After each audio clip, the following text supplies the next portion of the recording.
Cancel, घरी बिर्याणी बनव. त्यापेक्षा मोठा आनंद परमेश्वराच्या वचनाचं अन्न ग्रहण करणं याच्यामध्ये आहे. हालेलुया.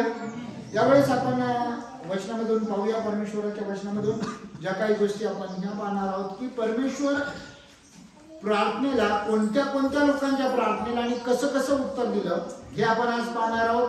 त्यामध्ये असा एक विषय आपण घेणार आहोत की ज्या लोकांनी प्रार्थना पण नाही केल्या तरी पण प्रभूने त्यांना आशीर्वादित केलं आणि त्याचं कारण काय हे आपण पाहणार आहोत. तर असं आहे, तुम्ही सांगा. अजून एक गोष्ट राहिली. मागच्या आठवड्यात तुम्हाला कोणतं वचन पाठांतर करायला सांगितलं होतं आणि किती जणांनी केलं? सुरेखाताईंनी पाठांतर केलं. कोणतं वचन सांगितलं होतं हेच नाही आठवत का? एक वचन मी पाठांतर करायला सांगितलं होतं. मत्ती शुभवर्तमान 6, 14 आणि 15. काय त्याच्यामध्ये? जर तुम्ही बोला. कारण जर तुम्ही लोकांना त्यांच्या अपराधाची क्षमा करताल तर स्वर्गीय पिता तुमच्या अपराधाची क्षमा करेल. लोकांना क्षमा करत नाही तर स्वर्गीय पिता तुमच्या अपराधाची क्षमा करेल. आम्हाला काय सांगितलं? क्षमा करा तर तुम्हाला क्षमा केली जाईल, जर नाही कराल तर तुमची पण होणार नाही. हे फक्त आम्हाला पाठांतर नाही करायचं, सगळ्यांसाठी. तर काय करायचंय? अप्लाय करायचंय. साबणवाल्यासारखं नाही, दुसऱ्यांना फक्त वापरायला द्यायचं. आम्हाला पहिल्यांदा स्वतःवर ते अप्लाय करायचंय आणि नंतर सप्लाय करायचंय. Praise the Lord. तर आता दुसरा प्रश्न आहे, तुम्ही बायबलमध्ये न पाहता रेफरन्स सांगायची काय गरज नाही. तुम्ही असं जरी सांगितलं ना, असे कोणत्या कोणत्या ठिकाणी की त्या लोकांनी मागितलं पण नाही आणि प्रभूने त्यांना त्यांची प्रार्थना केली किंवा त्यांना बरं केलं किंवा त्यांना काय पाहिजे ते दिलं. असं कुठं कुठं घडलेलं आहे? रेफरन्स सांगायची काही गरज नाही. नैतिक हा सांगा. उत्तर चुकलं तरी चालेल, सांगा. प्रभू येशूनं असे काही लोकांना आरोग्य दिलं, त्यांनी मागितलं पण नव्हतं. आता 2 आंधळे होते. एक उदाहरण तुम्हाला सांगतो. 2 आंधळे होते. मार्क शुभवर्तमानामध्ये 10व्या अध्यायाच्या 46 ते 50 वचनापर्यंत आहे. 52 वचनापर्यंत काढायची गरज नाहीये. त्या ठिकाणी त्या आंधळ्यांनी जेव्हा ऐकलं की प्रभू येशू रस्त्याने जात आहेत, तेव्हा ते मोठ्याने म्हणून म्हणाले, दावीद पुत्र आमच्यावर दया करा. अहो दावीदाचे पुत्र आमच्यावर दया करा. ही त्यांनी प्रार्थना केली. येशूने त्यांना थांबून त्यांना बरं केलं. त्यानंतर रक्तस्रावी स्त्री अशी आहे, तिने प्रार्थना नाही केली परंतु तिला इच्छा होती की ती बरं व्हावी. म्हणजे प्रभू येशूने तिला बरं करावं ही तिची आंतरिक इच्छा होती आणि ती त्या पद्धतीने गेली आणि ती बरी झाली. परंतु असे काही दुसरे लोक आहेत बायबलमध्ये की त्यांनी मागितलं पण नाही प्रभूला, तरी पण प्रभूने त्यांना बरं केलं. त्यांना त्यांच्या जीवनामध्ये अनेक काही गोष्टी केल्या. सांगा आता कोण कोण? कोणता? अच्छा, 7 भूत लागली ती मारिया मगदली होती. हा, भूतग्रस्त मनुष्य आहे. भूतग्रस्त मनुष्य आहे गर्शेकराच्या प्रांतातला, मार्क शुभवर्तमानातला 5व्या अध्यायामध्ये. त्याने येशूला म्हटलं नाही, थोडं इकडे लक्ष द्या, त्याने येशूला म्हटलं नाही की प्रभू मला बरं करा. प्रभू तिथे गेले, तो कबरामध्ये होता, प्रभूने त्याला बरं केलं. अजून कोण आहे? परफेक्ट. बेतसादा तळ्याजवळचा पंगू मनुष्य. 38 वर्षापासून तो आजारी होता. त्याचं वय 38 नव्हतं, 38 वर्षापासून तो आजारी होता. मग आता तो किती मोठा असेल? कदाचित तरुण असताना पासून त्याला पॅरालाइज वगैरे झाला असेल. अजून ते आले होते शिकवणारे. अजून आंधळा एक मनुष्य. अजून एक आंधळा मनुष्य आहे. शिमोनाची सासू, तिला पण बरं केलं. आता पेत्राने गेला असेल ना घरी, ठीक आहे. पेत्राने विनंती केली, शिमोनाची सासू, तिने काय मागितलं नाही. बरोबर आहे. अजून योहान शुभवर्तमानामध्ये 9व्या अध्यायामधला एक आंधळा मनुष्य आहे. त्याने येशूला म्हटलं नाही की प्रभूजी मला बरं करा. अजून कोणती एक घटना आहे? लाजरसने प्रार्थना केली का प्रभू मला मृत्यूतून उठवा म्हणून? का नाही केली त्यांनी प्रार्थना? कारण तो मेलेला होता. मृत माणूस प्रार्थना करू शकत नाही. बरं, त्याच्या बहिणीने पण म्हटलं नाही प्रभूला, प्रभू मला माझ्या भावाला उठवा. केली प्रार्थना? नाही. अजून जक्काय जगायची इच्छा काय होती? फक्त प्रभू येशूला पाहण्याची होती. त्याला काही प्रभूकडून पाहिजे होतं का? आशीर्वाद पाहिजे होता का? किंवा त्याच्या पापाची क्षमा पाहिजे होते का? नाही, काहीच नव्हतं पाहिजे. परंतु प्रभूने या वेगवेगळ्या लोकांना कशा प्रकारे आशीर्वादित केलं आपण थोडक्यात पुढे पाहत पुढे जाणार आहोत. लूक शुभवर्तमान नाही, योहान शुभवर्तमानामध्ये जाऊया. 5वा अध्याय. बेतसदा तळ्याजवळचा पण मनुष्य. 1 ते 9 वचन. फास्ट वाचूया आपण.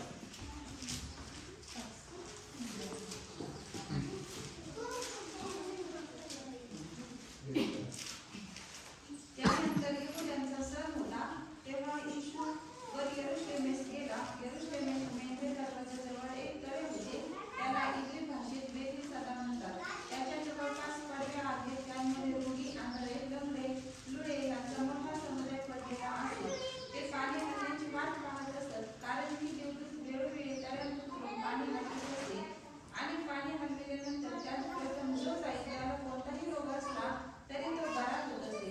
तेथे 38 वर्षे आजारी असलेला कोणी एक माणूस होता. येशूने त्याला पडलेले पाहिले आणि त्याला तसे पडून आता बराच काळ होत आहे हे ओळखून त्याला म्हटले, तुला बरे होण्याची इच्छा आहे काय? त्या धन्यकार्याने त्याला उत्तर दिले, महाराज, पाणी उसळते तेव्हा मला तळ्यात सोडावयास माझा माणूस नाही. मी जातो पण दुसरा कोणीतरी माझ्या आधी उतरतो. येशू त्याला म्हणाला, हात उचलून चालू लागलाच. तो माणूस बरा झाला. तो आपली हात उचलून चालू लागला. बस या ठिकाणी बेतसदा तळ आहे आणि मेंढरे नामक दरवाजाजवळ ते तळ आहे. त्या तळ्याजवळ 5 पडवे आहेत. त्याच्यामध्ये रोगी, लंगडे, लुळे, आंधळे यांचा समुदाय असे आणि ते पाणी हलण्याची वाट पाहत असत. तिथं काय कोणता चमत्कार होता की तिथं तळ होतं. त्या तळ्यामध्ये देवदूत वेळोवेळी येऊन पाणी हलवत असत. म्हणजे तिथं सगळे लोक, ज्याप्रमाणे आपण पाहतो ना, दवाखान्यामध्ये फार गर्दी असते आणि दवाखान्यामध्ये कसं एक सिस्टमॅटिक असतं, नंबर लिहायला लोक असतात. आणि जेव्हा आपला नंबर येतो तेव्हा आपण तिथं जातो, म्हणजे डॉक्टरला दाखवण्याची वेळ आपली फिक्स असते. परंतु या ठिकाणचं वैशिष्ट्य असं होतं की त्या तळ्यामध्ये देवदूत यायचे आणि तळ हलवायचे आणि जो पहिल्यांदा उडी मारायचा तो लगेचच बरा व्हायचा. किती गोंधळ होता असेल वर तिथं. सगळेजण असं तिथं तळ्याच्या काठावर सगळ्या बाजूला बसले असतील आणि तळ हल्लं की लगेच उड्या टाकत असतील. हालेलुया. किती मजा वाटत असेल बाकीच्यांना. जो बरा झाला तो एकटाच खुश, बाकीचा म्हणत असेल चला आता माझा नंबर नक्कीच येईल. परंतु ही गर्दी रोज असणार आहे, रोज होत असणार आहे. कारण तो बरा झाला त्याच्याऐवजी दुसरे पेशंट लगेच तिथे येत असणार. लोक पेशंटला घेऊन येत असतील. एखाद्याला भर ताप असेल, फुल तापलेला माणूस आणि त्याला त्या गार पाण्यात फेकून देत असतील. त्या माणसाची हालत कशी होत असेल बरं. बरा झाल्याच्या नंतर त्याला बरं वाटत असेल, परंतु असाच गेला आणि तसाच माघारी आला. आधीच ताप आणि ते थंडी कुरकुरत असेल आणि तो बाहेर येत असेल. परत एकदा प्रयत्न करत असतील. परंतु इथं असा एक मनुष्य आहे, एवढे दिवस झाले तो अजूनही बरा झालेला नाही. त्याचं कारण काय होतं? तो मनुष्य बरा न होण्याचं कारण काय होतं? त्याला उठता येत नव्हतं. अजून त्याला जवळचा कोणी नातेवाईक नव्हता. आणि अजून एक वैशिष्ट्य त्याचं होतं, तो जर त्याला जवळचा कोणीच नातेवाईक नव्हता, 38 वर्षाचा तो त्या ठिकाणापासून तो आहे, 38 वर्ष दुखणेकरी आहे. त्याला जर बरं व्हायचं होतं तर तो खरकत का व्हायना त्या तळ्याजवळ जाऊ शकत होता. आणि जर त्याला उडी नव्हती खाता येत तर तो तळ्याच्या असा नुसता काठाला जरी लोळला असता आणि तळ हल्ल्या नुसतं पलटी जरी मारली असती तरी तो बरा झाला असता. परंतु त्याचं अजून एक काय कारण होतं तसं न होण्याचं? त्याच्याकडे बाज होती. आणि बाज आता 38 वर्षापासूनची जर त्याच्याकडे बाज आहे, बाज तुम्ही पाहिली की रस्सीची बाज, त्याला जर जास्त दिवसाच्या नंतर काही दिवस झाले की त्याला अशी ताणावी लागते, ताण द्यावा लागतो. आणि ताण जर नाही दिला तर त्या बाजेचा झोळणा तयार होतो. आता हा एक तर आधीच दुखणे करी आणि त्या झोळीच्या बाजेत झोपल्याच्या नंतर जेव्हा तळ हालेल त्याच्यातून तो कधी उठणार आणि कधी त्या तळापर्यंत पोहोचणार हे अशक्य होतं. परंतु तरीही त्याची आशा काय होती, त्या मनुष्याला आशा काय होती की एक दिवस मी या तळ्यामध्ये उडी खाईल आणि त्याच्यामधून मी बरा होईल. म्हणजे तो बरं होण्याची अपेक्षा कुठून ठेवत होता, त्या तळ्यामधून. आणि एक दिवस त्याला ती आशा होती. आणि जेव्हा प्रभू येशूने त्याला पाहिलं, त्या मनुष्यानं प्रभू येशूला ओळखलेलं नाही. प्रभू येशूला त्यानं ओळखलं नाही, त्याला माहिती नव्हतं. परंतु त्याच्या जीवनामध्ये एकच आशा होती की मला बरं व्हायचं आहे. आणि त्या जीवनामध्ये, त्या मनुष्याच्या जीवनामध्ये अजून एक गोष्ट होती, ती म्हणजे पाप होतं. परंतु त्या मनुष्याला ते पाप सांगण्यासाठी कोणीही त्या ठिकाणी गेलं नाही. परंतु प्रभू येशूने जेव्हा त्या ठिकाणी गेलेले, प्रभूने त्याची गरज पाहिली. त्याची गरज काय होती, त्याला बरं होण्याची त्याची गरज होती. आणि म्हणून प्रभूने त्याला प्रश्न विचारला, तुला बरं व्हायची इच्छा आहे काय? या मनुष्याने सरळ सरळ उत्तर द्यायला पाहिजे, हा प्रभू मला बरं व्हायचं आहे. सरळ साधी सोपी गोष्ट होती ना. परंतु तो कारण काय देतोय, मला तळ्यात सोडायला माझा कोणी मनुष्य नाहीये. बऱ्याचदा आमच्या जीवनामध्ये पण असंच होतं. जर विचारलं चर्चला जाता का, आमच्याकडे काही कोणी पाळत येत नाही, काही नाही, आमच्याकडे प्रभूचं वचन सांगायला कोणीच नाही, त्यामुळे आम्ही पण चर्चला जात. परंतु प्रियांनो, या ठिकाणी जे तळ होतं, त्या तळ्याचं वैशिष्ट्य होतं की देवदूत यायचे, तळ हलवायचे आणि तळ हलवल्याच्या नंतर जो प्रथम त्याच्यामध्ये उडी मारायचा तो बरा व्हायचा. परमेश्वराचं वचनही एक प्रकारे पाण्यापेक्षा कमी नाहीये. येशूने म्हटलं, मी जिवंत पाण्याचा झरा आहे.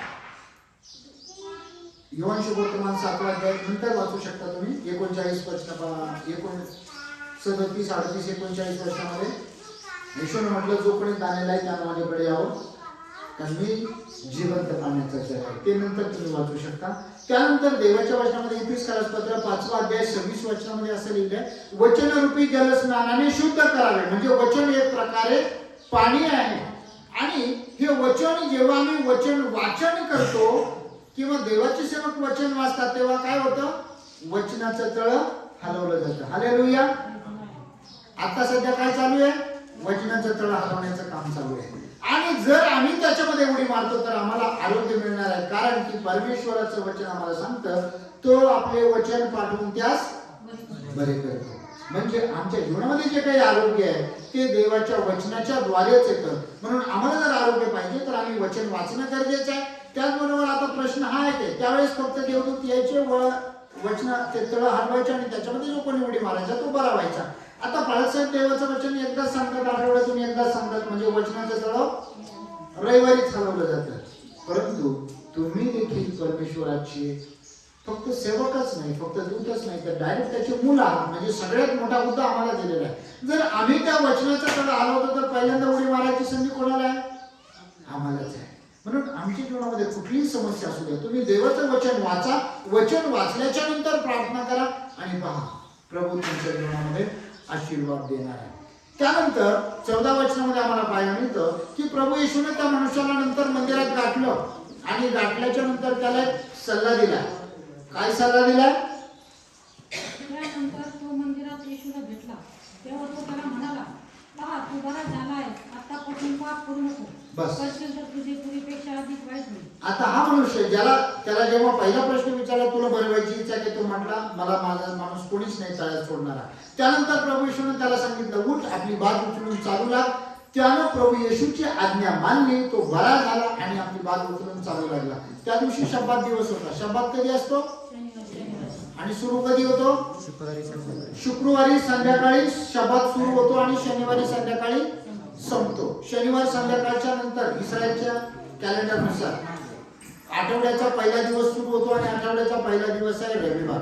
आणि त्या ठिकाणी तो शब्दात दिवशी बाज उचलून चालू लागला. म्हणून लोकांनी, यहुद्यांनी त्याला विचारलं, तू शब्दात का मोडला? आणि त्यानं सांगितलं, ज्या मनुष्यानं मला बरं केलं त्या मनुष्यानं मला हे सांगितलं म्हणून मी हे करत आहे. आणि त्यानंतर जेव्हा प्रभू येशूने त्याला भेटले, येशूने त्याला भेटल्याच्या नंतर म्हटलं, आतापासून परत पाप करू नको, करशील तर तुझे यापेक्षा वाईट होईल. प्रियांनो, या मनुष्यानं प्रार्थना केली नाही येशूकडं, किंवा त्याच्या कोणत्याही जवळच्या माणसानं येशूला म्हटलं नाही की याला बरं करा. अजून मार्क शुभवर्तमानामध्ये पुढच्या वेळेस तुम्हाला एक वचन शोधायचं आहे की 4 मित्र होते आणि 4 मित्रांनी एका पॅरालाइज झालेल्या मनुष्याला प्रभू येशूकडे आणलं, परंतु फार गर्दी होती. गर्दी असल्यामुळे त्यांनी काय केलं, चप्पल उचकटलं आणि त्याच्यामधून त्याला सोडलं. मित्र असायला पाहिजे तर असे, हे गाणं आहे ना, मित्र गारव्यासारखा. तर यामध्ये हे जे मित्र होते, अशा प्रकारचे मित्र आमच्या जीवनामध्ये पाहिजे. त्यांनी येशूकडे विनंती केली, प्रार्थना केली, प्रभू याला बरा करायचा, आणि तो मनुष्य बरा झाला. पुढच्या वेळेस सगळ्यांनी ते वचन शोधायचंय. मी अध्याय सांगणार नाही, मार्क्स वर्तमानामध्ये ते आहे, ठीक आहे. त्यानंतर हा मनुष्य याने प्रार्थना केली नाही, परंतु प्रभूने त्याला बरं केलं, कारण की प्रभूला त्याचा कळवळा आला होता.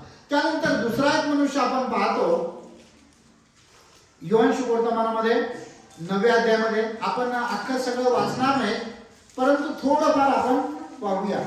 त्याच्यामध्ये तो मनुष्य जेव्हा त्या ठिकाणी होता, तेव्हा त्याला प्रभू येशूला विचारण्यात आलं की हा मनुष्य जो आहे तो आंधळा कशामुळे आहे.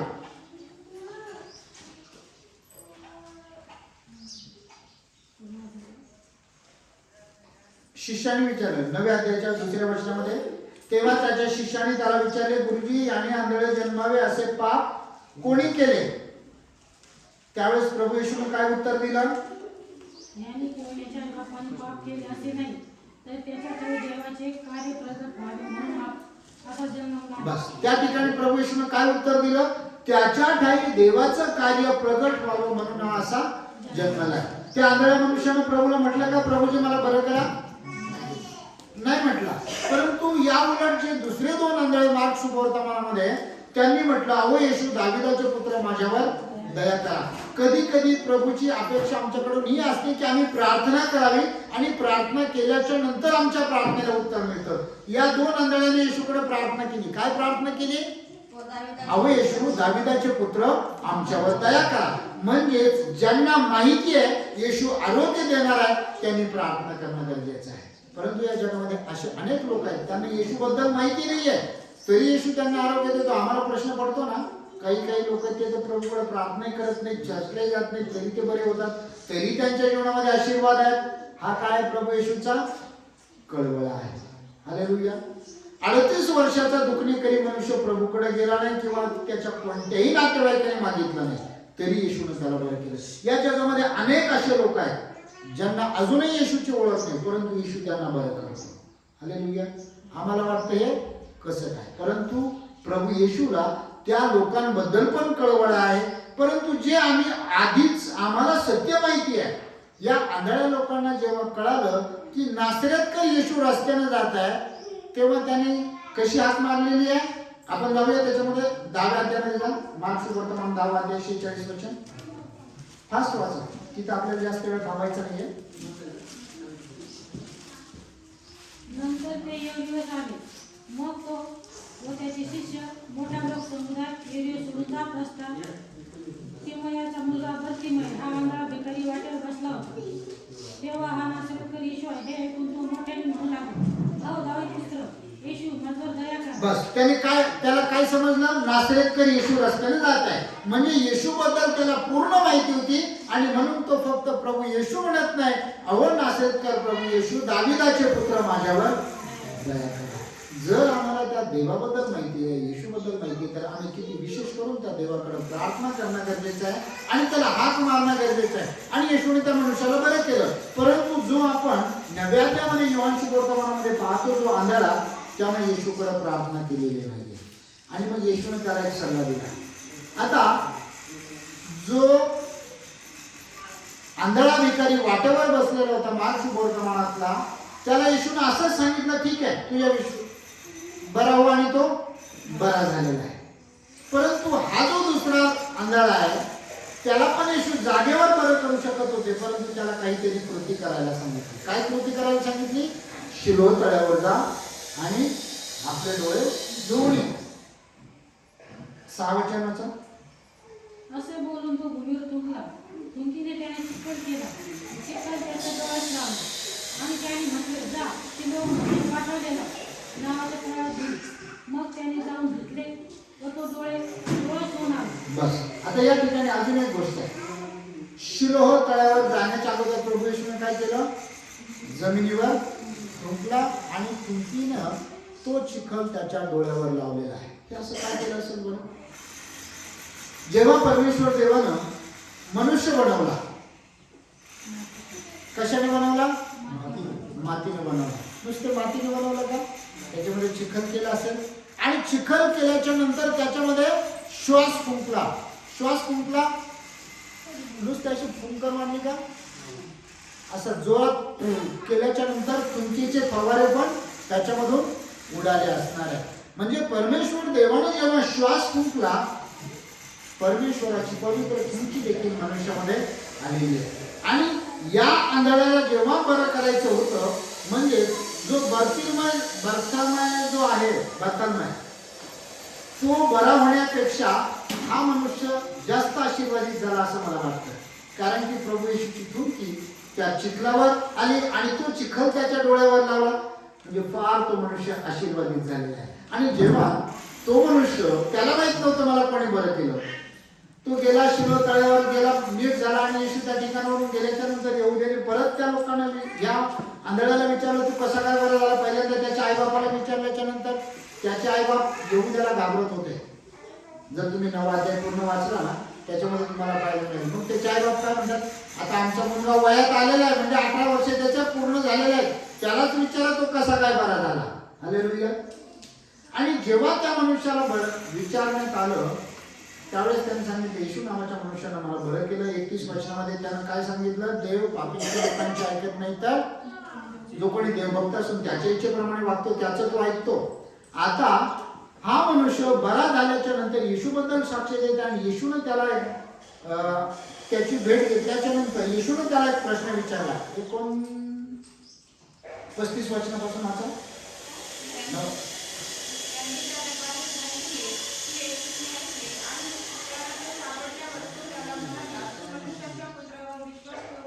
आता येशूनं या मनुष्याला गाठलं. अगोदरचा मनुष्याला प्रभूने गाठलं होतं. कोणता? मेंढर नामक दरवाजाजवळचा जो मनुष्य होता 38 वर्ष, त्याला गाठल्याच्या नंतर येशूने काय त्याला प्रश्न, त्याला काय सांगितलंय, परत पाप करू नको, करशील तर तुझं यापेक्षा वाईट होईल. आता या मनुष्याला पण येशूने बरं केलंय, या मनुष्याला पण येशू भेटला, परंतु याला येशू काही बोलत आहे का? त्याच्या पापाबद्दल काही सांगत आहे का? नाही. कारण हा मनुष्य देवाच्या गौरवासाठी तसा तो झालेला होता. त्याच्या जीवनामध्ये कुठलंही पाप दिसत नाही. जर आम्ही देवाच्या गौरवासाठी परमेश्वराने आम्हाला निर्माण केलेला आहे, तर आमच्या जीवनामध्ये कुठलंही पाप प्रभू येशूला दिसता कामा नये. आणि जेव्हा प्रभू येशू त्याला भेटले 35 वचनाच्या नंतर, तर येशूने त्याला विचारलं तू देवाच्या पुत्रावर विश्वास ठेवतोस काय? त्यावेळेस त्याने काय म्हटलं 36 वचनामध्ये, त्याने उत्तर दिले, प्रभूजी मी त्याच्यावर विश्वास ठेवावा असा तो कोण आहे? येशूने त्याला म्हटले, तू त्याला पाहिले आहे व तूच बरोबर आता बोलत आहे, तोच तो आहे. जाकीर नाईक म्हणतो की येशूने असं कधी म्हटलं मी देवाचा पुत्र आहे? आणि पवित्र शास्त्र स्पष्टपणे सांगते, येशूने त्या मनुष्याला काय म्हटलं, तुझ्या बरोबर जो बोलत आहे तोच तो आहे. कोण? देवाचा पुत्र. म्हणजे येशू काय म्हणतो, देवाचा पुत्र मी आहे. त्यावेळेस त्या मनुष्याने काय म्हटलं, तो म्हणाला, प्रभूजी मी विश्वास ठेवतो, आणि त्याने त्याला नमन केले. त्याने त्याची आराधना केली, त्याला नमन केलं. आणि येशूने त्याला काय सांगितलं 38 वचनामध्ये पहा, 39 वचनामध्ये, तेव्हा येशू म्हणाला, मी न्याय निवडण्यासाठी या जगात आलो आहे, यासाठी की ज्यास दिसत नाही त्यास दिसावे आणि ज्यास दिसते त्याने आंधळेला. म्हणजे येशू न्याय निवाडा करण्यासाठी या जगामध्ये आला आहे. हे त्या व्यक्तीला सांगतो. पहिल्या मनुष्याबरोबर येशूचं जे वागणं होतं त्याला पूर्णपणे सल्ला दिला, पापापासून दूर राहा. दुसरा मनुष्य जो आहे त्याला फक्त साधा प्रश्न विचारला, देवाच्या पुत्रावर विश्वास ठेवतोस काय? आणि त्यानं देवाच्या पुत्रावर विश्वास ठेवलेला आहे, त्याला नमन केलंय, त्याची आराधना केली.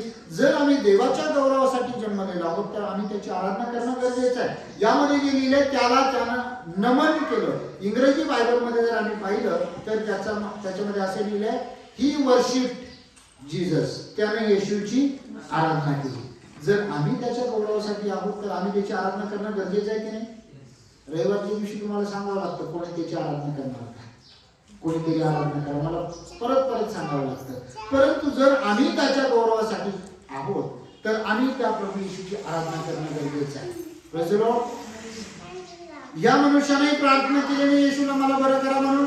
38 वर्षाच्या दुखणेकरी त्यानेही प्रार्थना केली नाही. 38 वर्षाच्या दुखणेकरांनी प्रार्थना केली नाही. येशूने त्याला बरं केलं कारण येशूला त्याचा कळवळा होता.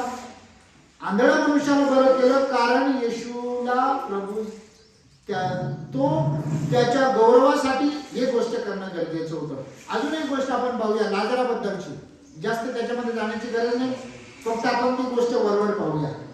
लाजरस जेव्हा मरण पावला त्यावेळेस प्रभू येशू कुठे होते? 11 अध्यायामध्ये जा,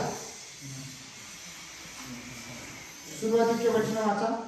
बेथानी येथील लाजर नावाचा एक मनुष्य आजारी होता.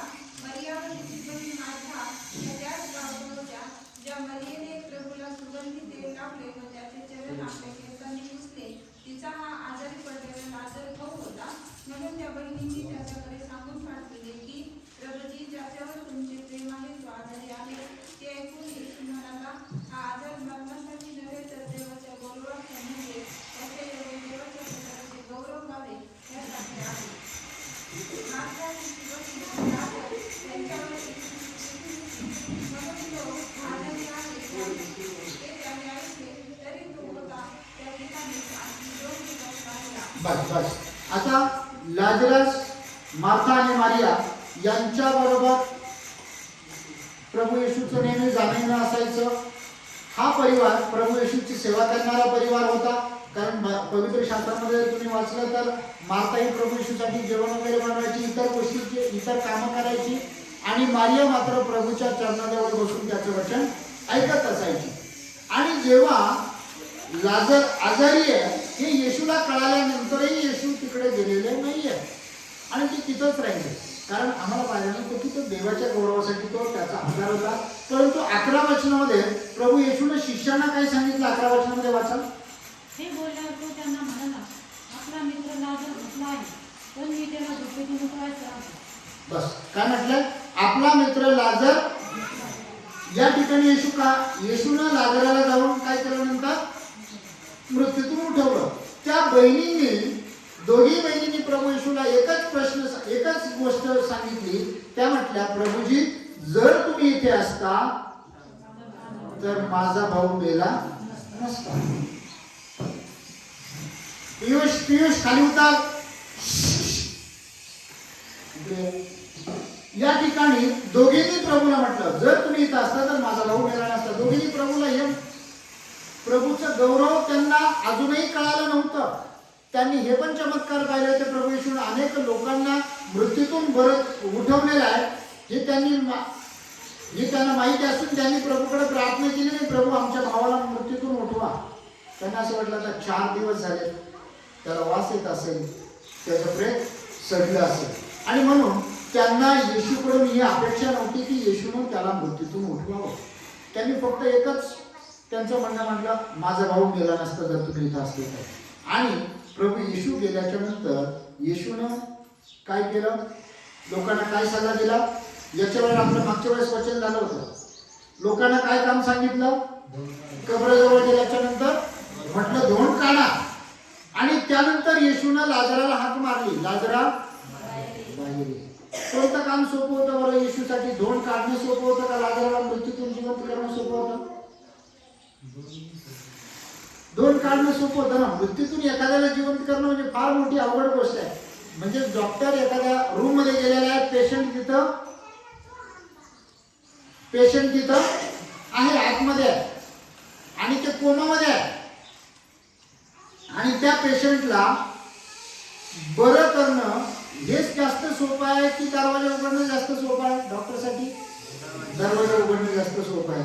येशूसाठी पण तेच होतं. एकदा एक पेशंट होता, नवीन झालेला डॉक्टर, कोरोना काळामध्ये डॉक्टर झालेला होता आणि त्याला काहीतरी जबाबदारी दिली होती आणि डॉक्टर आले, मोठे डॉक्टर आले. त्याला म्हटले, अरे ते 7 नंबरचे जे पेशंट होतं त्याचं काही हालचाल वगैरे झाली का? त्याला गोळ्या औषध दिले का?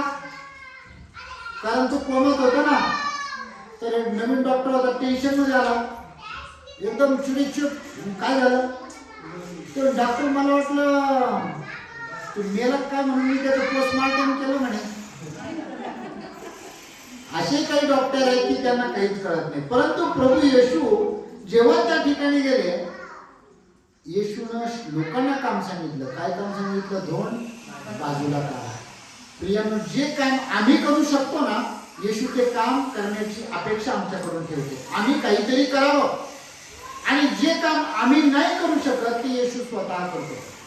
आणि येशू धोंड काढू शकत होता, परंतु येशूला माहिती होते हे काम लोक पण करू शकतात, म्हणून लोकांना ते काम सांगण्यात आलेलं आहे. आम्हाला जे काम सांगितलंय प्रभूने ते करण्याची प्रभू आमच्याकडून अपेक्षा करतो. आम्ही ते करायला पाहिजे. आणि त्यानंतर येशूने लाजराला फक्त एक आवाज दिला, लाजरा बाहेर ये. लाजर अख्खा दोऱ्याने त्या कोणत्या कपड्यामध्ये, कफन मध्ये बांधलेला होता लाजर. आणि त्या कफन मध्ये बांधल्याच्या नंतर लाजर बाहेर आला. त्याला चालता येत असेल का? नाही. पूर्ण दोन्ही पाय बांधलेले, म्हटलं तो उड्या मारत मारत बाहेर आलेला आहे. हालेलुया. आणि प्रभूने त्याला बरं केलं. लाजराला येशूनं मृत्यूतून जिवंत केलं. कोणीच प्रार्थना केली नाही. लाजराच्या बहिणीने प्रार्थना केली नाही आणि लाजराने प्रार्थना केली नाही. मग लाजराला कसं काय येशूनं बरं केलं? सॉरी, मृत्यूतून उठवलं. 11 वचनामध्ये त्याचं उत्तर आहे. हे बोलल्यावर त्याने त्यास म्हटले, आपला मित्र लाजर निघाला. आपला मित्र लाजर निघाला. या ठिकाणी लाजराचं आणि येशूचं नातं काय होतं?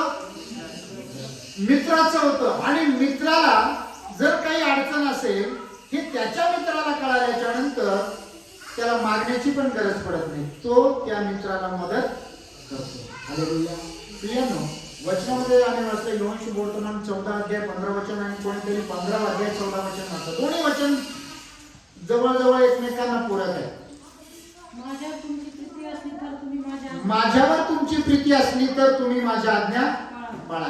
जर आमची येशूवर प्रीती आहे तर आम्ही येशूच्या आज्ञा पाळणं गरजेचं आहे. आणि 15-14, मी तुम्हाला जे काही सांगतो ते तुम्ही करा तर तुम्ही माझे मित्र आहात. मी तुम्हाला जे काही सांगतो ते जर तुम्ही कराल तर तुम्ही माझे. मित्र आहात. आम्ही कोण आहेत? येशूचे मित्र आहोत. आणि येशूनं लाजराला का मृत्यूतून जिवंत केलं? कारण तो त्याचा. कधी कधी आम्ही जेव्हा येशूचे मित्र बनतो ना, तुम्ही प्रार्थना करण्याची पण गरज पडणार नाही. परंतु याचा अर्थ असा नाही की तुम्ही प्रार्थना करायची नाही.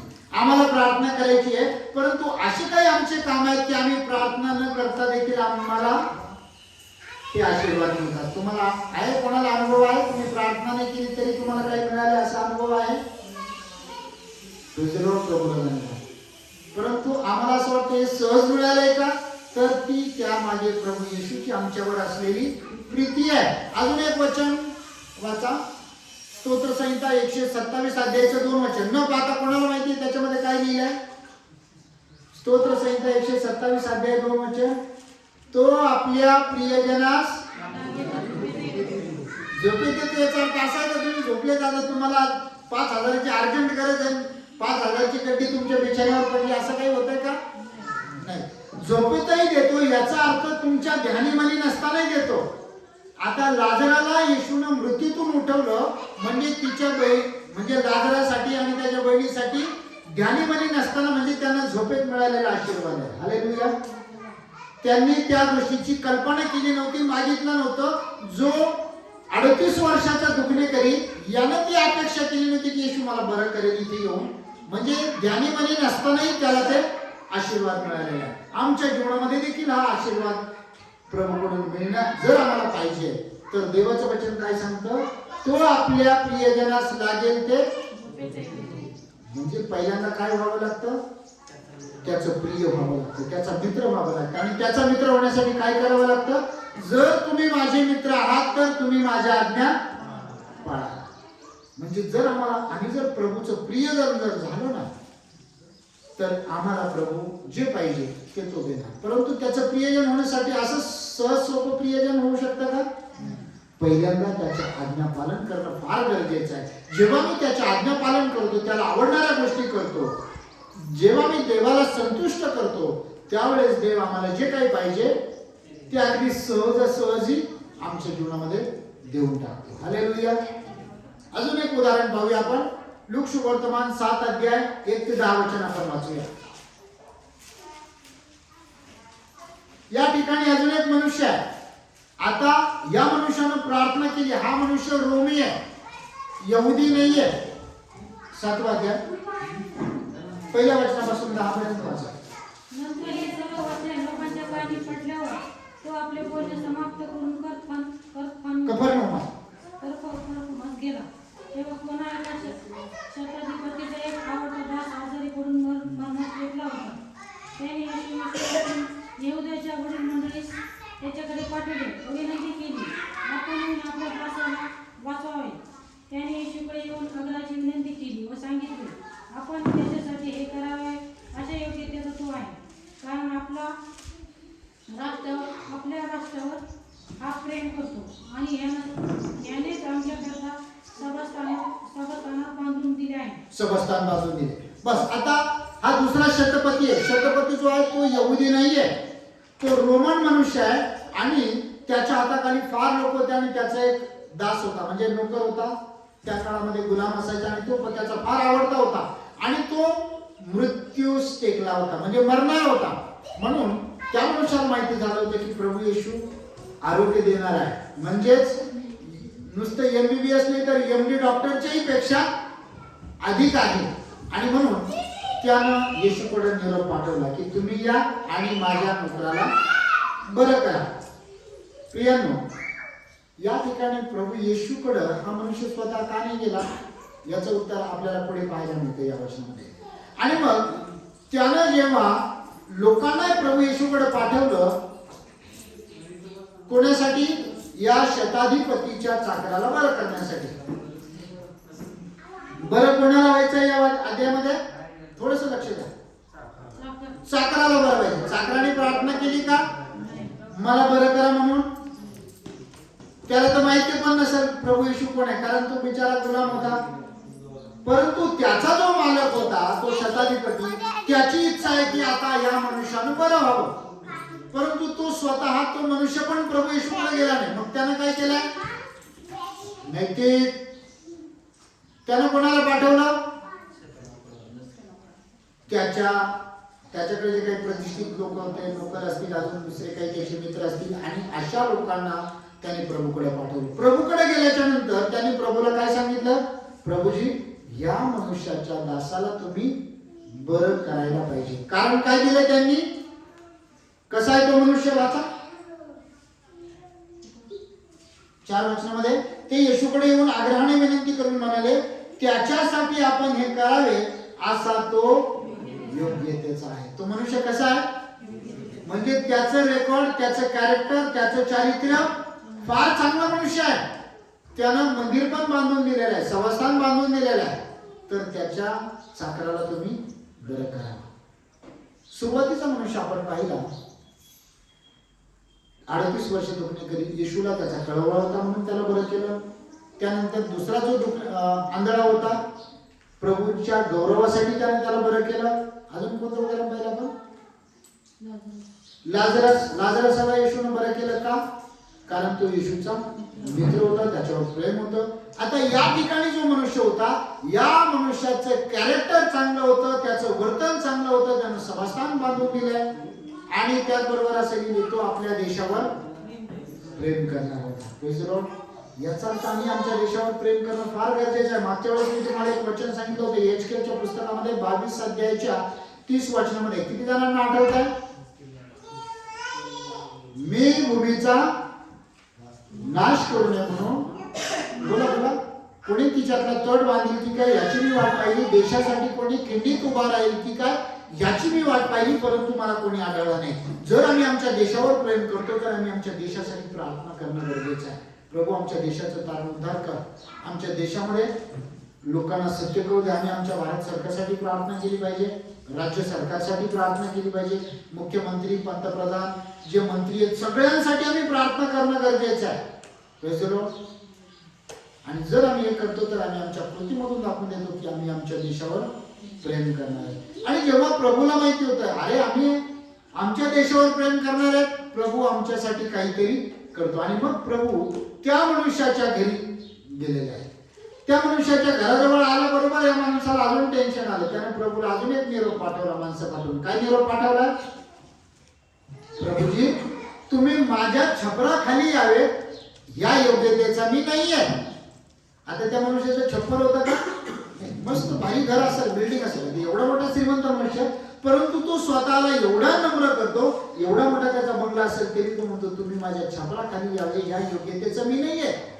तसं जर असतं तर मी स्वतः तुमच्याकडे आलो असतो. माझी योग्यता नव्हती तुमच्यापर्यंत येण्याची, म्हणून मी दुसरेच माणसं तुमच्याकडे पाठवले. तुम्ही तिथूनच शब्द बोला म्हणजे माझा सेवक बरा होईल. हालेलुया. आणि प्रभू येशूनं त्या मनुष्याची प्रशंसा केली. प्रभूने म्हटलं अख्ख्या इस्रायलमध्ये मला एवढा विश्वास आढळला नाही. प्रियांनो, या मनुष्याच्या चाकराला जेव्हा येशूनं बरं केलं तेव्हा काय पाहिलं येशूनं? हा मनुष्य देशावर प्रेम करणारा आहे, त्याचबरोबर याचं चारित्र्य चांगलं आहे आणि यानं सभास्थान बांधून दिलेलं प्रार्थना करण्यासाठी. आम्ही जेव्हा या गोष्टी करतो ना, जैविक गोष्टी पण जेव्हा आम्ही करतो, ज्या देवाला आवडणाऱ्या गोष्टी करतो, त्यानंतरही देव आमच्या प्रार्थना ऐकतो. आणि त्यानंतर त्याच अध्यायाच्या 11 वचनापासून पुढे जर आम्ही वाचलं तर अजून एक स्त्री आहे, विधवा स्त्री आहे, आणि तिच्या मुलाला पण प्रभू येशूनं बरं केलंय. त्या स्त्रीनं येशूला विनंती केली नाही, प्रभू मला बरं करा, माझ्या मुलाला मृत्यूतून उठवा. काय वाचा बरं? नंतर लवकर असे झाले की तो नाईन नावाच्या गावात गेला आणि त्याचे शिष्य व मोठा लोक समुदाय त्याच्याबरोबर गेला. तो गावच्या विशीजवळ येऊन बोलला तेव्हा पहा कोणी एका मेलेल्या इसामाला बाहेर नेत होते. तेव्हा आपल्या आईचा एकुलता एक तुकडा असून ती विधवा होती आणि त्या गावचे पुष्कळ लोक तिच्याबरोबर होते. तिला पाहून प्रभूला तिचा कळवळा आला व तो तिला म्हणाला, रडू नको. मग जवळ जाऊन त्याने तिला स्पर्श केला. तेव्हा खांदेकरी व उभे राहिले आणि तो म्हणाला, मुला मी तुला सांगतो तू. तेव्हा तो उठून बसल्यावर बोलू लागला. मग त्याने त्याला त्याच्या आईच्या हवली. या ठिकाणी कोणी येशूकडे प्रार्थना केली का, प्रभू तिरडी चाललेली या माणसाला तुम्ही मृत्यूतून उठवा? कोणीच नाही केली. त्या मुलाची आई पण होती, ती विधवा होती, ती फक्त रडत होती. तिनं ते येशूकडे पाहिलं पण नसेल आणि ती येशूला एक शब्द पण बोललेली नाहीये, परंतु प्रभूनं त्या मुलाला मृत्यूतून जिवंत केलं. का? त्याच्यामध्ये उत्तर आहे, प्रभूला तिचा कळवळा आला, कारण तिचं दुःख प्रभूला पाहावला नाही. प्रियांनो, जेव्हा आम्ही प्रभूला अशा प्रकारे काही जीवन जगतो की प्रभूला आमचा कळवळा होतो. आता या स्त्रीच्या जीवनाबद्दल जर आम्हाला पाहिलं तर जास्त डिटेल नाही लिहिलं तिच्याबद्दल, परंतु त्या स्त्रीचं जीवन, विधवा स्त्रीचं जीवन नक्कीच चांगलं होतं. याचं कारण काय सांगा होतं? बरोबर आहे, त्या मोतीसाठी गावातले फार लोक होते. काही मोती अशा असतात की लोकच त्या मोतीला जात नाही त्या माणसाच्या. का? लोक म्हणतात त्याच्या मोतीला बी नाही जायचं. का नाही जायचं? कारण त्याची गुण तशी असतात, तो वागणं त्याचं तसं असतं. मी तुम्हाला एक उदाहरण सांगतो. काही माणसं जे आहेत ना, मेले तरी त्यांची सवय सुटत नाही लोकांना त्रास देण्याची. एक मनुष्य असा होता, तो अख्ख्या गावाला त्यानं वैताग आणून सोडला. कोणालाही असं नुसता त्रास द्यायचा तो. लोक त्याला एवढे वैतागले शेवटी म्हणजे याच्या नादीच लागणार नको, लोकांनी त्याचा नाद करून दिला. परंतु त्याला आता मरायला टेकला. तो मरायला टेकल्याच्या नंतर त्याने त्याच्या पोरांना सांगितलं, म्हणजे एक काम करा म्हणे, सगळ्या गावाला बोलून आण म्हणे, मला त्यांची क्षमा मागायची. आणि सगळ्या गावाला बोलून आणलं, मला माफ करा म्हणे, मी तुम्हाला फार त्रास दिला म्हणे, मी आता नक्की नरकात जाणार म्हणे, परंतु माझी एक शेवटची इच्छा पुरी करा म्हणे. काय? लोक म्हणजे काय म्हणे, मी मेल्याच्या नंतर मला भर चौकात टांगा म्हणे असं, आणि सगळ्यांनी येऊन फटके मारायचे म्हणे मला, आणि त्याची एक व्हिडिओ रेकॉर्डिंग पण करा म्हणजे मला आमच्या बाकीच्या लोकांनाही दिसत, तरच माझ्या आत्म्याला शांती भेटणार. मग लोक म्हणजे ठीक आहे, आता एवढं म्हणतोय तर करू आपण, चला तेवढंच त्याची जर थोडीफार शिक्षा कमी झाली तर झाली. आणि मग लोक सगळे गेले. सगळे गेल्याच्या नंतर तो मनुष्य मेल्याबरोबर लोकांना माहीत झालं. मग त्याला टांगलं आणि सगळे त्याला येऊन फटके मारायला लागले. आणि त्याच्यानंतर काही वेळातच पोलीस त्या ठिकाणी आले, कारण त्या माणसाने आधीच पोलिसाला फोन करून सांगितलं होतं की मी मेल्याच्या नंतर हे लोक माझ्या प्रेताचं पण विटंबना करणार आहेत, तर तुम्ही लवकर येऊन काहीतरी करा. आणि मग पोलिसांनी सांगितलं म्हणे, त्या माणसाने आम्हाला आधीच फोन केला म्हणे, तुम्ही असं करणार आहे. जेवढे सापडले सगळ्यांना पोलिसांनी धरून नेलं. कशाची? प्रेताची विटंबना केली. म्हणजे काही लोक मेल्यानंतरही लोकांना त्रास द्यायचं सोडत नाही. आणि या विधवा स्त्रीच्या मुलाच्या मैतीला किती लोक होते? गावात ते पुष्कळ लोक होते. कारण या दोघांचंही वर्तन कसं असणार आहे? फार चांगलं असणार आहे. प्रियांनो, आम्हाला इतर लोकांबरोबर फार चांगलं वर्तन ठेवायचं आहे, यासाठी की मेल्याच्या नंतरही लोकांनी नाव घेतलं पाहिजे. मी काही दिवसापूर्वी, मला नाव नाही आठवत, आणि रिंगावतेच एक व्यक्ती होते की मौतीच्या ठिकाणी लोक म्हणत होते की या माणसाने फार त्रास दिला म्हणे लोकांना. आता माहित नाही मला ते नाव, माणसाचं नाव मी विचारणार नाही आणि सांगणार नाही. प्रियांनो, असे काही लोक आहेत की मेल्याच्या नंतरही लोक एकदम स्पष्ट बोलतात या माणसाने फार लोकांना त्रास दिला. परंतु असे काही लोक आहेत की त्या मनुष्याचा मृत्यू झाल्याच्या नंतर काय म्हणतात? हा मनुष्य फार चांगला होता. आणि येशू जेव्हा त्या ठिकाणी गेला, येशूला त्या स्त्रीचा, त्या विधवा स्त्रीचा कळवळा आला आणि येशूने तिच्या मुलाला मृत्यूतून जिवंत केले. प्रियांनो, आम्ही प्रभूकडे जेव्हा जातो ना, आम्ही न मागताच प्रभूने आम्हाला आशीर्वाद द्यावा, यासाठी आमच्या जीवनामधून आम्ही काहीतरी कृती करणं गरजेचं आहे. कारण याकोबाच्या पत्रामध्ये देवाचं वचन आम्हाला सांगतं, कृती विना विश्वास व्यर्थ आहे. आणि त्याचबरोबर याकोबाच्या पत्रामध्ये अजून एक गोष्ट आम्हाला पाहायला मिळते की आम्ही एकमेकांसाठी प्रार्थना करणं गरजेचं आहे. जेव्हा आम्ही एकमेकांसाठी प्रार्थना करतो तेव्हा परमेश्वर अद्भुत आणि चांगल्या गोष्टी करतो. त्याचबरोबर याकोबाच्या पत्रामध्ये 4 अध्यायाच्या 3ऱ्या वचनामध्ये अजून एक वचन सांगतं. याकोब 4:3 मध्ये काय लिहिलंय? तुम्ही मागता अयोग्य प्रकारे मागता म्हणून तुम्हाला मिळत. कधी कधी आम्ही प्रार्थना करतो आणि आम्हाला उत्तरच मिळत नाही. तर आम्ही प्रार्थना करताना ही प्रार्थना केली पाहिजे, प्रभू तुझ्या इच्छेप्रमाणे हो. परंतु बऱ्याचदा आम्ही आमच्या इच्छा प्रभूवर लागतो. प्रभूकडे याचा अर्थ असा नाही की मागायचं नाही, तुम्ही मागत राहा. मुलं कसे हट्ट करत राहतात ना, पप्पा मला हे पाहिजे पाहिजे. थंडीमध्ये पण आईस्क्रीम मागतात. कधी कधी बाप थंडीमध्ये आईस्क्रीम द्यायच्या वेळी फटका देतो, परंतु कधी कधी आईस्क्रीम पण दिली जाते. म्हणून तुम्ही मागत राहा, प्रभू कदाचित जी काही तुमची मागणी ती तुम्हाला देईल. परंतु आम्ही मागत राहणं गरजेचं आहे. परंतु काही मागण्या अयोग्य असतात आणि त्या मागण्याला प्रभू उत्तर देत नाही. अयोग्य मागणी बायबलमध्ये एक झालेली आहे आणि प्रभूच्या फार जवळच्या नातेवाईकांनी ती मागणी केली होती. माहिती आहे का? योहान आणि याकोब हे दोघं भाऊ होते. जे योहान शुभवर्तमान ज्याने लिहिलं तो योहान आणि त्याचा भाऊ याकोब, या दोघांच्या आईनं येशूकडे एक मागणी केली होती. काय मागणी केली होती? स्वर्गाच्या राज्यामध्ये एक जण तुमच्या उजवीकडे बसावा आणि एक जण डावीकडे बसावा. ही मागणी जी केलेली होती येशूचं यांचं नातं काय माहिती आहे का? आपण जर अजून किती वेळ 12:07 झाले, आपण नेट सुरू केलं, थोडं अजून 9-10 मिनिटं इकडे तिकडे झाले तर आपण बघूया.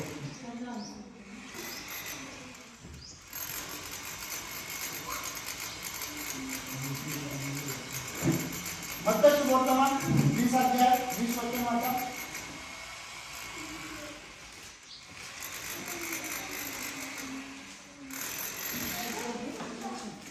मत्ती शुभवर्तमान 20 अध्याय 20 वचन. तेव्हा शेवटीच्या मुलांच्या आईने आपल्या मुलांसह त्याच्याकडे गेलो, त्याच्या पायाकडून त्याच्याजवळ काढून मागितले. त्याने तिला म्हटले, तुला काय पाहिजे? ती त्याला म्हणाली, तुमच्या राज्यात या माझ्या दोघा मुलातील एकाने तुमच्या उजवीकडे व एकाने डावीकडे बसावे अशी आज्ञा करा. येशू म्हणाला, तुम्ही काय मागता की तुम्हाला समजत नाही? त्याला मी किनारे तो तुम्हाला पिता येईल काय? ते त्याला म्हणाले, पिता येईल. त्याने त्यास म्हटले, माझा प्याला तुम्ही प्यार करा, पण माझ्या उजवीकडे व माझ्या डावीकडे बसण्याचा अधिकार देणे माझ्याकडे नाही. तर ज्याच्यासाठी माझ्या पित्याने हा सिद्ध केला त्याच्यासाठी तो आहे. ही गोष्ट ऐकून 10 शिष्य त्या दोघं भावांचा राग आला. बस, आता या ठिकाणी अजून एक प्रार्थना केलेली आहे. ही प्रार्थना जेव्हा केली, प्रभूने या प्रार्थनेला उत्तर दिले का? आता ही व्यक्ती येशूच्या फार जवळची होती. येशू यामधून आम्हाला काय दाखला मिळतो? येशूनं प्रार्थना ऐकू नये याच्यामधून आम्हाला काय पाहायला मिळतं? प्रार्थना चुकीची ती अयोग्य होती. अजून येशू वशिलाबाजी करत नाही. हालेलुया. परमेश्वराकडे वशिला चालत नाही. समजा एखादा पाळा केला मला वशिला प्रभूकडे, तो वशिला चालत नाही. त्या पाळकाचं जीवन जर चुकीचं असेल तर पाळकाचाही कार्यक्रम होतो. कारण जेव्हा आरोन हा याजक होता आणि आरोनाला 4 मुलं होते, नादाब आणि अबिहू, त्यानंतर एलाजार आणि इथामार, अशी 4 मुलं होते. नादाब आणि अबिहू यांनी अशास्त्रोक्त अग्नी धुपाटण्यामध्ये घेतला आणि परमेश्वराला धूप दाखवायला ते गेले. अशास्त्रोक्त अग्नी म्हणजे दुसरीकडून कुठेतरी पेटवला, चला अर्जंटमध्ये आता सेवेला जायचं म्हणून त्यांनी घाई तो अग्नी पेटवला आणि ते गेले. आणि बायबल सांगतो त्यांचा मृत्यू झाला. जर चुकीचं वागलं तर येशू जवळच्या माणसालाही सोडत नाही. मग तो पाळक असो, कितीही मोठा पाळक असो, नाही तर कोणी असो, परंतु जो त्याच्या इच्छेप्रमाणे वागतो त्याचं तो ऐकतो. आणि या ठिकाणी मग जेव्हा या बाईनं प्रार्थना केली, ती बाई कोण होती ती आपण पाहूया. आणि येशूची अगदी फार जवळची कशी होती ते आपण पाहूया. वाचल्या मत्ती सुवर्तमान 27 अध्याय 27 अध्यायाचं 55 ते 56 वचन वाचा. ते एक पुष्कळ सेवा करून हे पाहत होता. ते येशूची सेवा करीत गाडी नेऊन त्याच्या मागे आला होता. त्याच्यामध्ये मगदलिया मरिया, याकोब व योसे यांची आई मरिया व जब्दीच्या मुलाची आई या होत्या. मगदली मरिया, अजून याकोब व योसे यांची आई व योसे यांची आई मरिया, यांची आई मरिया, जब्दीच्या मुलाची आई या होत्या. आणि जब्दीच्या मुलाची आई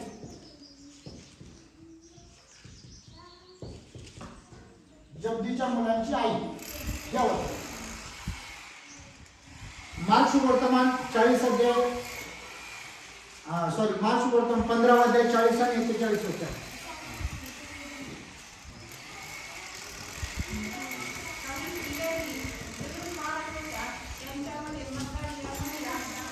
मगदली मरिया,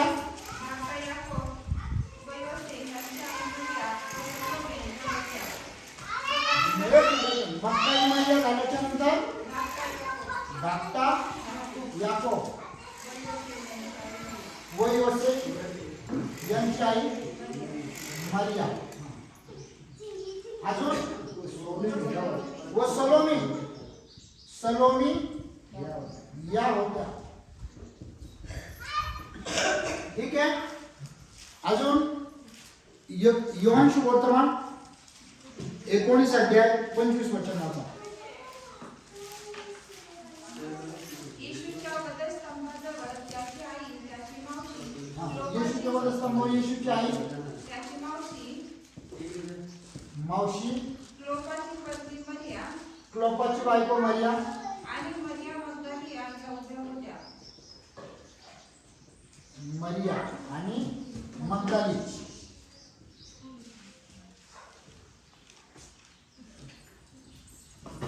दिसत ना? आता याच्यामध्ये या तिन्ही मध्ये सेम कोण आहेत ते आपण पाहूया. मगदली मरिया 1 नंबर देऊया. मगदली मरिया 1 नंबर. आणि इथं पण आहे मगदली मरिया. ठीक आहे. अजून कोण होत्या?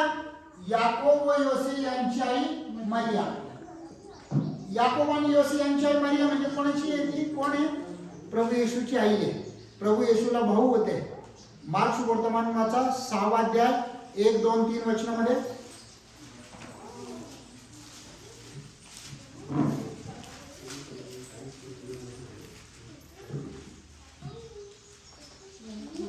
नंतर तो तेथून निघून आपल्या गावी आला व त्याचे शिष्य त्याच्या मागे आले. मग शब्दात दिवशी तो स्थानात शिकू लागला आणि पुष्कळ लोक त्याचे भाषण ऐकून थक्क झाले व म्हणाले, याला हे सर्व कुठून प्राप्त झाले? काय हे ज्ञान याला देण्यात आले आहे? त्याच्या हातून केवढी ही सूचना होतात. जो जो सुतार मारियाचा पुत्र आणि याकोब योसे यहुदा व शिमोन यांचा जो भाऊ बस. प्रभू येशूच्या भावंडाचं नाव काय आहे? याकोब योसे यहुदा व शिमोन यांचा हा भाऊ, म्हणजे प्रभू येशूचे भाऊ होते. त्यानंतर अजून जर तुम्हाला वाचायचं ठरलं तर योहानशी वर्तमान 7व्या अध्यायामध्ये घरी गेल्याच्या नंतर वाचा 1, 2, 3 अध्यायामध्ये. त्याच्यामध्ये पण पाहायला मिळेल की प्रभू येशूचे भाऊ त्याला म्हणाले तू पण यरुशलेमास वरती जा, म्हणजे तुझी चमत्कार करतोस, तुझ्या शिष्याने पण ते पाहावे. आणि या ठिकाणी मग या स्त्रिया कोण कोण होत्या? तिन्ही ठिकाणी पाहतो. मत्तामध्ये मगदली मरिया, याकोब योसे यांची आई मरिया म्हणजे प्रभू येशूची आई आहे. त्यानंतर मार्क वर्तमानामध्ये आपण परत पाहतो मगदली मरिया आहे, याकोब योसे यांची आई मरिया आहे. आणि योहान वर्तमानामध्ये वाचा आता येशूची आई म्हणजेच याकोब आणि योसे यांची आई आणि येशूची आई एकाच आहे, ती म्हणजे मरिया तिथं आहे. आणि वाचा पुढे काय लिहिलंय? 25 वचन वाचा ना. 19 अध्याय 25 वचन. आता ही 3 नंबरची जी आहे, 3 नंबर कोण आहे? जब्दीच्या मुलांची आई. जब्दीच्या मुलांची आई कोण आहे? मार्क वर्तमानामध्ये तिचं नाव लिहिलंय. तिचं नाव काय आहे? सलोमी आहे. जब्दीच्या मुलांच्या आईचं नाव काय आहे? सलोमी आहे. मराठी बायबल मध्ये सलोमी शब्द आहे, परंतु ओरिजिनल त्याचा उच्चार सलोमी आहे. आणि योहान वर्तमानामध्ये ही सलोमी प्रभू येशू कोण आहे हे आम्हाला पाहायला मिळतं. कोण कोण आहे तिथे? याचा येशूच्या वधस्तंभावर त्याची आई, त्याची आई, त्याची मावशी, क्लेओपाची पत्नी मरिया, क्लोपाची बायको मरिया, ही मरिया वेगळी आहे. आणि मगदली मरिया, परत मगदली मरिया त्याची तिथं पण आहे. म्हणजे जब्दीच्या मुलाच्या आईचं नाव काय होतं? सलोमी. जब्दीच्या मुलाच्या आईचं नाव सलोमी. आणि सलोमी येशूची कोण आहे? मग येशूची मावशी असून येशूची मावशी जेव्हा येशूकडे प्रार्थना करते आणि त्याच योहानाकडे, कारण योहानावर येशूचं फार प्रेम होतं, आणि त्याच योहानाला येशूने म्हटलं आजपासून ही तुझी आई, म्हणजे धन्य मारियाची होती प्रभू येशूची आई. तिची जबाबदारी प्रभू येशूने कोणावर दिली? योहानावर दिली. आणि त्या योहानाची आई आणि याकोबाची आई यांच्याकडे प्रभू येशूकडे गेली आणि प्रभू येशूकडे काय प्रार्थना केली? माझ्या मुलाने तुमच्या राज्यामध्ये एकानं उजव्या हाताला आणि एकानं डाव्या हाताला. त्यावेळेस प्रभू येशूने काय म्हटलं? मग उत्तर दिलं त्यांना. परत मत्ती वर्तमानाकडे यायचं.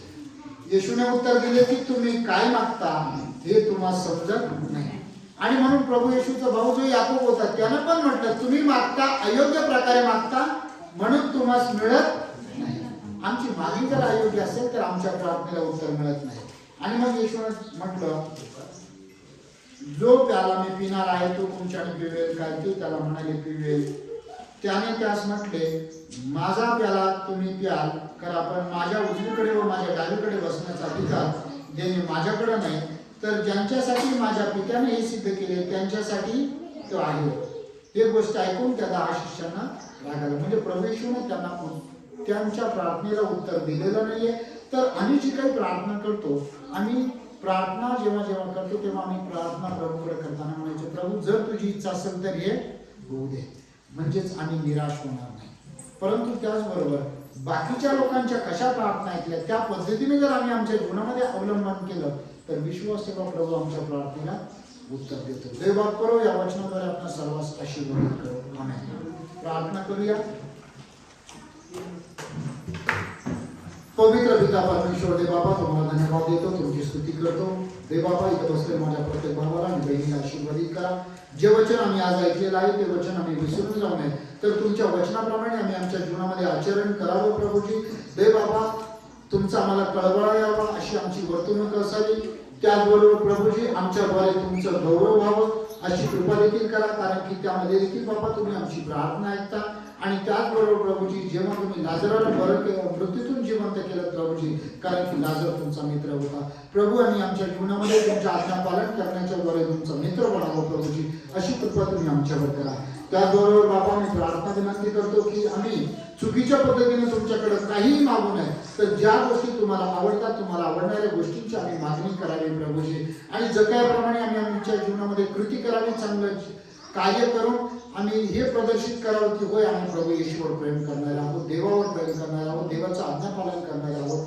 त्याद्वारे प्रभूजी जगायला तुम्ही तारण दिलं प्रभूजी, तशीच कृपा तुम्ही आमच्या सर्वांवर करा प्रभूजी, आणि देवा तुमचा गौरव द्या. प्रिय परमेश्वर देव बाबा, आज आमचे बरेच भाऊ आणि बहीण आलेले नाही आहेत प्रभूजी, त्यांच्या समस्या तुम्हाला ठाऊक आहे, त्या सर्वांना तुम्ही आशीर्वादित करा. देवा पुढील आठवड्यामध्ये आम्ही सर्वांनी तुमच्या चरणी सादर असावं प्रभूजी, आणि तुमच्या मंदिरामध्ये तुमचं वचन ऐकण्यासाठी हजर असावं, अशी कृपा आमच्या सर्वांवर तुम्ही करा प्रभूजी. पवित्र पिता परमेश्वर देव बाबा, परत एकदा इथं बसलेल्या माझ्या प्रत्येक भावाला बहिणीला तुम्ही आशीर्वादित करा. त्यांच्या जीवनामध्ये तुमची कृपा, शांती, आनंद द्या प्रभूजी. देव बाबा, त्यांच्या जीवनातील सर्व समस्या प्रभू येशूच्या नावाने दूर करा प्रभूजी. त्यांचे सगळे आर्थिक मार्ग मोकळे करा. त्यांच्या जीवनामध्ये आरोग्य द्या प्रभूजी, आणि देवा तुमचं गौरव द्या. पवित्र पिता परमेश्वर देव बाबा, इथं बसलेल्या प्रत्येक लहान थोरांना तुम्ही आशीर्वादित करा, आणि आम्ही प्रत्येकानं तुमचं आज्ञा पालन करावं म्हणून तुम्ही आमचं सहाय्य करा आणि मदत करा. प्रार्थना केली, धन्यवाद देतो.